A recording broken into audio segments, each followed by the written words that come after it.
Ақмола облысында қоқыс полигондары жетіспейді. Күн сайын жағдай ушығып барады.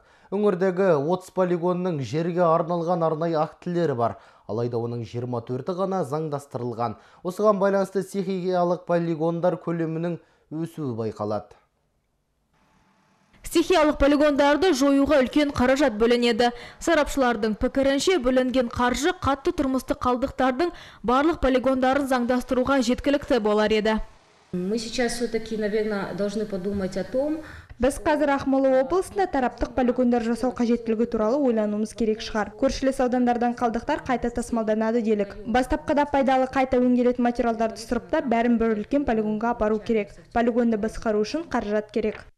Сондай-ақ ескі полигондарды қалпына келтіру мәселесі бар. Ол үшін арнайы құжаттар керек. Қалпына келтіру үшін жүздеген миллион теңге инвестиция қажет.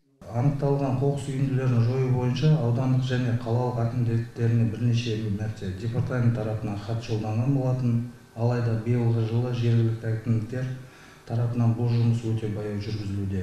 Атап айтар болсам, Целиноград ауданы бойынша 211 стихиялық қоқыс үйінді саны анықталса, оның 58-і Көкшетау қаласы бойынша 96 қоқыс үйіндісінің 29-і ғана жойылған. Ақмола облысының табиғатты қорғау шаралары шеңберінде заңдастырылған 24 полигонға сұрыптау желілерін орнату қарастырылуда. Самал Ысқақова, Эдуард Погребецкий, Павел Соловьев, Көкше ақпарат.